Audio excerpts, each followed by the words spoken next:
আমি 10 বছর দিয়ে কি করবোটা কি আমি 10 বছর দিয়ে? আমি তো বলছি আমি এই কাজের জন্য নই। দেশে আমার দেশ পরিচালনা করা আমার দায়িত্ব না, আমার কাজ না। আমি জানি না এটা কিভাবে করতে হয়। আমি যেটা জানি সেটা করি। ইউনূস, ডক্টর মোহাম্মদ ইউনূস, আপনাকে আমাদের অনুষ্ঠানে স্বাগত জানাই। আপনাকে আরো জানিয়ে রেখি, আমাদের সাথে আমাদের প্রযোজক আরাফাত এবং আমাদের যারা জার্মান কলাকুশলী আছেন তারা সবাই আপনাকে সালাম শুভেচ্ছা জানিয়েছেন। আমরা আপনাকে খুব ধন্যবাদ জানাই আমাদেরকে সময় দেওয়ার জন্য। আমিও সালাম জানাচ্ছি সবাইকে। অসংখ্য ধন্যবাদ সবাইকে। তোমার কলাকৌশলী এবং আরাফাত এবং তোমাকে এবং শ্রোতাদের সবাইকে সালাম দিচ্ছি। Thank you so much sir. আমি সরাসরি প্রশ্নে চলে আসি যে প্রফেসর ইউনূস, আপনি সাধারণত সাক্ষাৎকার দিতে চান না। অনেকে বলে থাকেন দেশি গণমাধ্যমে কথা বলতে আপনি স্বাচ্ছন্দ্য বোধ করেন না। এর কারণ হিসাবে কেউ কেউ বলেন আপনি প্রশ্নের মুখোমুখি হতে হয়তো পছন্দ করেন না, আবার কেউ কেউ বলেন কিছু না বলেও আপনি যে দুর্যোগের মধ্যে আছেন, বললে না জানি কি হতো। আপনার মন্তব্য একটু শুনতে চাই প্রফেসর ইউনূস। তুমি তো সবটা বলে ফেলেছো সমস্যাগুলো কি। কাজে এই হলো অবস্থা। অবস্থাটা হলো আমি বলছি দেশের কাউকে কিছু বলি এমন কথা তো নয়। বাইরে বিদেশেও যে সবাইকে যে সাদরে নিয়ে আসি তাও না, তাদেরকে অনেক শর্ত দিই আমার এই কথাগুলো লেখার ছাপানোর আগে আমাকে বলতে হবে, যাতে আবার এমন কোনো কথা শব্দ এমন থেকে না যে আমি আর বিপদের সম্মুখীন হবো। আমি শুধু বিপদ থেকে দূরে থাকার জন্য এটা করছি, কারণ আমি চারদিকে বিপদের মধ্যে আছি। কাজে কথা না বলা এটা একটা নিজেকে রক্ষা করার একটা সুবিধা আর কি, যে কত কম বলা যায় ততই হয়তো ঝামেলার থেকে বাঁচবো। সম্পূরক প্রশ্ন করতেই হয়, নিজেকে কতটা রক্ষা করতে পারলেন প্রফেসর ইউনূস? পারলাম না তো, এত তো খালি বাড়ছে। এখন তো বড় কঠিন অবস্থার মধ্যে পড়ে গেছি। কিছুদিন আগে হয়তো খবর পেয়েছে এই মাসের মধ্যেই যে 12 তারিখে যে ঘটনা ঘটলো, যে আমাদের অফিসের মধ্যে ঢুকে গেল লোকজন, ঢুকে বললো যে এটা আমরা এখন দখল করলাম, এখান থেকে আমরা চালাবো। এটা কি ধরনের আবদারিকতা! আমরা পুলিশের কাছে গেলাম, বললো যে আমরা এই ব্যাপারে কিছু করতে পারবো না। কাজে তারাও কিছু করলো না। তো আমরা যাবোটা কোথায়? পুলিশও কিছু করবে না, ওরাও জবর দখল করার জন্য ছুটে আসবে, আমাদের আইন কানুন কিছুই মানবে না। আর আমাদের একটা প্যানিক সৃষ্টি করলো আমাদের পুরো অফিসের মধ্যে যত লোকজন আছে, বিশেষ করে মহিলা সহকর্মী যারা আছে, তারা খুবই ভীত সন্ত্রস্ত হয়ে গেল যে কি কারবার, কি হলো এটা। কাজে সমস্যার পরিমাণ বাড়ছে, কমছে না। সমস্যা পরিমাণ বাড়ছে, কমছে না। আমি একটু পিছনে আদালতে আপনার বিরুদ্ধে রায় ঘোষণার পরে আপনি একটা প্রতিক্রিয়া দিয়েছিলেন। সেই প্রতিক্রিয়া আপনি বলেছিলেন যে বাংলাদেশের একটি কথায় আপনি এরকম বলেছেন যে বাংলাদেশের প্রতিটি নাগরিককে অন্যায়ের বিরুদ্ধে এবং গণতন্ত্র এবং মানবাধিকারের পক্ষে এক কণ্ঠে কথা বলার আহ্বান জানায়। অনেকে এইটাকে দেখছেন হচ্ছে এরকম করে যে আপনি গণতন্ত্রের পক্ষে লড়াইয়ে সামিল হতে বলছেন। প্রশ্ন কেউ করছেন, প্রশ্ন উঠছে, আপনি কি এইসব মামলা মোকদ্দমা থেকে মুক্তি পেতে এই সরকারেরই পরিবর্তন চাইছেন? খালেদ, তুমি কি গণতন্ত্রের বিরুদ্ধে নাকি? হঠাৎ এটা নিয়ে তো আমি গণতন্ত্রের কথা বললাম ঠিক আমার জন্য। তুমি তো বলে তুমি বলবে যে আমিও তো আছি, কাজে আমাকে পৃথকভাবে বলতে হচ্ছে কেন? আমরা সেটাই বলতেছি। কাজে আমরা কেউ গণতন্ত্রের বিপক্ষে না, সবাইকে স্মরণ করিয়ে দেওয়া যে আমরা সবাই গণতন্ত্রের পক্ষে, মানবাধিকারের পক্ষে, আমরা ন্যায় নীতির পক্ষে, রুল অফ লর পক্ষে। এইগুলো না থাকলে জাতি হিসেবে আমরা টিকে থাকবো না তো। কাজে যখনই মনে হচ্ছে যেগুলো এখন ফরেন ওয়ার্ডস হয়ে গেছে, তাতে মনে হবে যে আমাদের সমাজ হিসেবে আমাদের দায়িত্ববোধ অনেক বেড়ে গেল। এগুলোকে প্রতিষ্ঠিত করা, সোচ্চার করা, মুখ ফুটে বলা, এটা সবাইকে বলতে হবে, মুখ ফুটে বলতে হবে। আমার বিরুদ্ধে অভিযোগ হলে আমি বলছি না বলে, আপনি বলছেন না কেন? একবার বলে এখন তোমার প্রশ্নের সম্মুখীন হয়ে গেলাম। অনেকে বলছেন না, আপনি তো শতবার শতমুখে গণতন্ত্রের কথাই বলবেন, আমাদের সবারই বলা উচিত। কিন্তু প্রশ্নটা এমন ভাবে তোলা হচ্ছে যে আপনি আসলে আপনার রায় ঘোষণার পর আপনি বলছেন গণতন্ত্রের কথা, মানবাধিকারের কথা। অনেকে বলছেন যে এই কথা কি আসলে যেহেতু ব্যাপারটা আপনার উপরে আসলো তখনই আপনি আসলে বললেন কিনা, নাকি আপনি আসলে বলতে চান না, আপনি আগে যেরকম বলছেন? হতে পারে, মুখ যখন বন্ধ থাকে কোনো কথাই বলা হয় না। এখন যখন মুখ খোলার সুযোগ হয়েছে, সামনে ক্যামেরা নিয়ে দাঁড়িয়ে আছে, মাইক্রোফোন দিয়ে দাঁড়িয়ে আছে, কথা বলছি, কাজে মনের কথাটা বললাম আর কি। যেটা মনে ছিল বলা হচ্ছিল না সেটা বললাম। এটা আমার ধারণা এটা সবারই মনের কথা, সেটাকে প্রকাশ করা। তারাও তারাও চায় যে তারা বলুক, আমি বললে তাদেরও মনে সাহস আসে যে উনি বলছেন যখন আমরাও বলতে পারবো। প্রফেসর ইউনূস, আপনি যখন বলছেনই তখন আমি এই কথাটাকে একটু ইলাবোরেশন আপনার কাছ থেকে আশা করতে পারি, যে আপনি যখন বলছেন যে গণতন্ত্র মানবাধিকারের পক্ষে এক কণ্ঠে কথা বলার আহ্বান আপনি জানাচ্ছেন, আপনার কাছে কি মনে হচ্ছে যে গণতন্ত্র মানবাধিকারের পক্ষে এখন বহু পক্ষ বহু কণ্ঠ, এটা আসলে এক কণ্ঠে কেউ বলতে পারছে না বা সাহস পাচ্ছে না বা বলছে না, এরকম আপনার মনে হচ্ছে কিনা? আমার মনে হচ্ছে তাই, কারণ বলতে পারছে না তো, মুখ খুলে সব গণতন্ত্রের কথা বলতে পারছে না, কাজে সেটা বলা, এক বাক্যে বলা, পরিষ্কার কণ্ঠে বলা, এটা আমাদের সবার দায়িত্ব, তো জাতীয় দায়িত্ব এটা, যে না হলে গণতন্ত্র বলে কিছু থাকবে না আমাদের জন্য। আদৌ গণতন্ত্র বলে কিছু থাকবে না। একটা প্রশ্ন করি, যে বর্তমান সরকার আরো স্পেসিফিক ভাবে বললে প্রধানমন্ত্রী শেখ হাসিনা স্পষ্টতই আপনাকে অপছন্দ করেন, অনেক কিছুর জন্য আপনাকে দায়ী করেন, পদ্মা সেতু এবং এই সেই। এর কারণ কি বলে আপনি মনে করেন? আপনাকে কি তিনি তার প্রতিদ্বন্দ্বী মনে করেন, নাকি সত্যি তার কাছে এমন কোনো তথ্য রয়েছে যে আপনার বিশাল কোনো রাজনৈতিক অভিলাষ রয়েছে? আপনি কি রাজনৈতিকভাবে তার প্রতিদ্বন্দ্বী হয়ে উঠছেন বলে তিনি আপনাকে অপছন্দ করছেন, না কি কারণে, আপনার কি মনে হয়? আমার মনে হয় উনি মনে করেন যে আমি দেশের সর্বোচ্চ ডাকু, সন্ত্রাসী, কিংবা আমি অপরাধী, আমি সেরা চোর, এই জাতীয় জিনিস মনে করেন। কাজে সেগুলো ব্যাখ্যা করেন উনি তার মুখে। উনি বলেন যে আমি সুদখোর, আমি ঘুষখোর, আমি সব এমন সব কটু শব্দ ব্যবহার করেন, যাতে মনে হয় যে আমার সম্বন্ধে তার ধারণা খুবই খারাপ। কিন্তু এইটা তো এরকম ছিল না।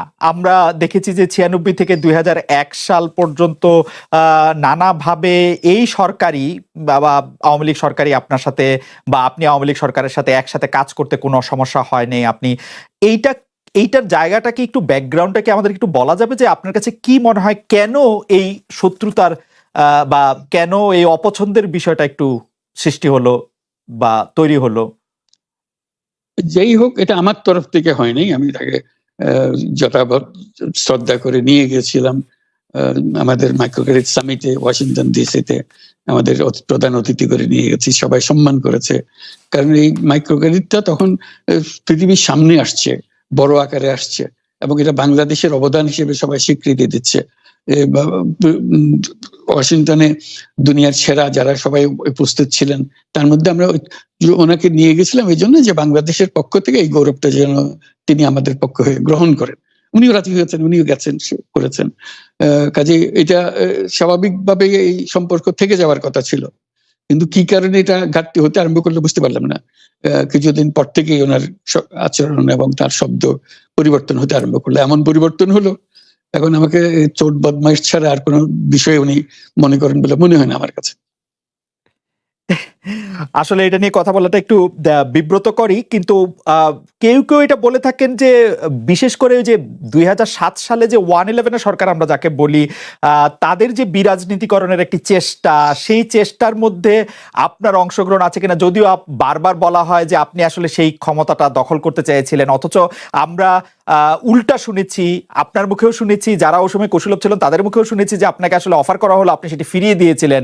কিন্তু কেউ কেউ আবার বলে থাকেন আপনি একটা লম্বা সময়ের জন্য চেয়েছিলেন। এইটি কি একটা কোনো কারণ হতে পারে? এই ব্যাপারটিকে আমাদের দর্শকদের জন্য মানে বা ইয়েদের জন্য একটু আপনি পরিষ্কার করবেন, যে আপনি আসলে রাষ্ট্রের সর্বোচ্চ ক্ষমতায় বা রাজনীতির জায়গায়, দেশ পরিচালনায়, সেগুলিতে আপনি আসলে আসতে চেয়েছিলেন কিনা, চান কিনা, বা ওই জায়গা থেকে।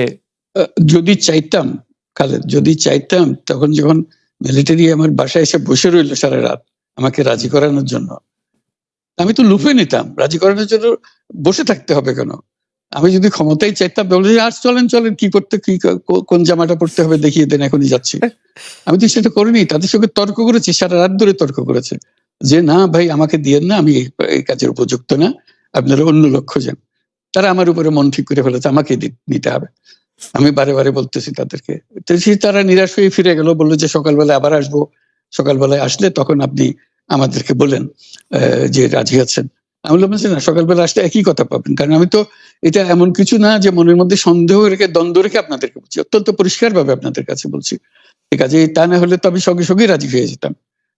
কে ছাড়ে যে আপনাকে দেশের পুরো সরকারের প্রধান হবার জন্য আহ্বান জানাচ্ছে, বাংলাদেশে এরকম কয়জন মানুষ আছে বলবো যে না আমি এই দায়িত্ব গ্রহণ করব না?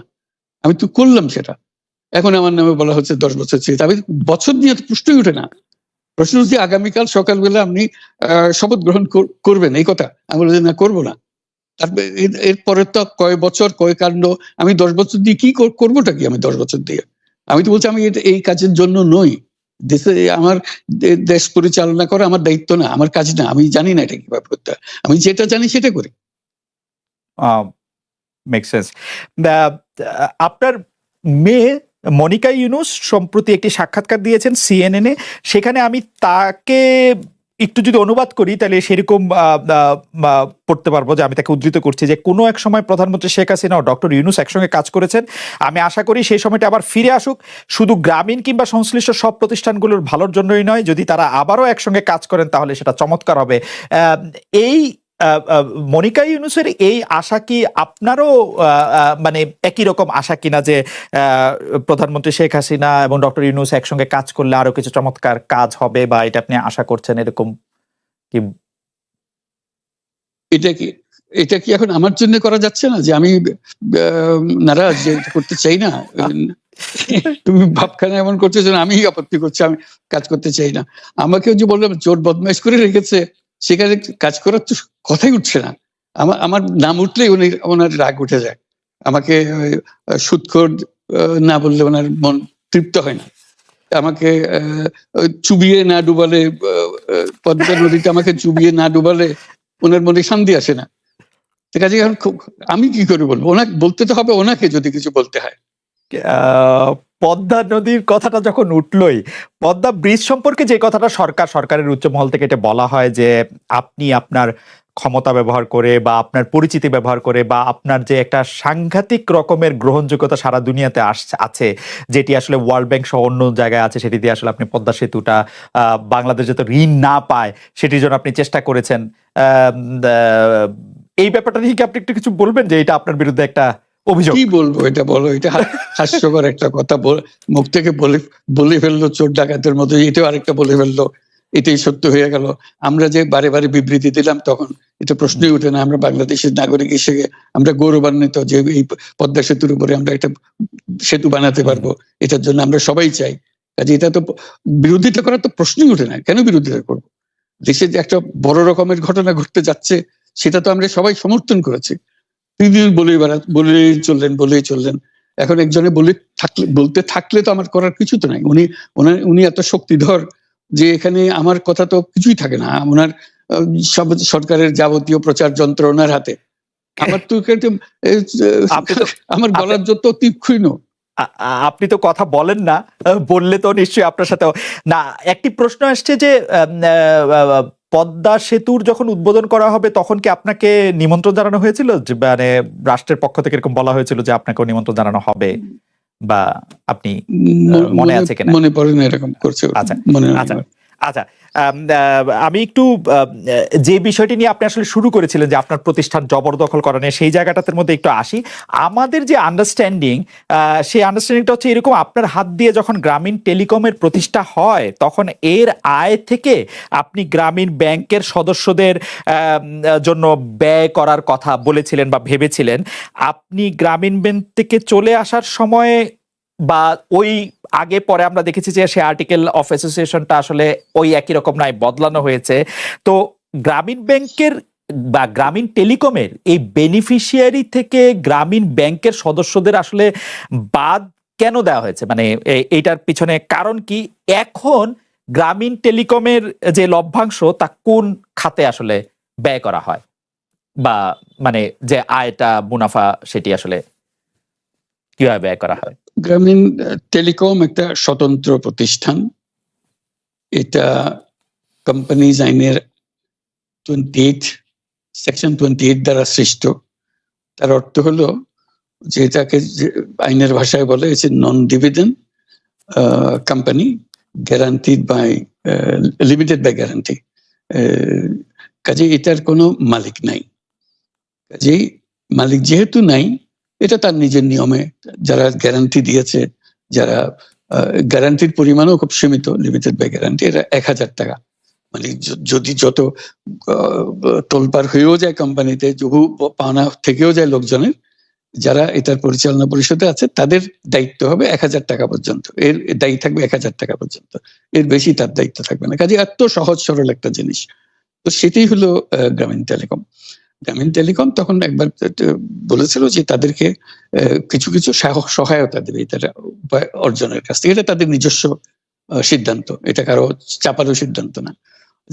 সেই সিদ্ধান্ত অনুসারে সেই সমস্ত যে পরিমাণ টাকা তারা বলেছিল দেবে, এখন দিয়ে যাচ্ছে। এই পর্যন্ত ৫০০ কোটি টাকার উপরে দেওয়া হয়েছে এই সাহায্য সহায়তা থেকে।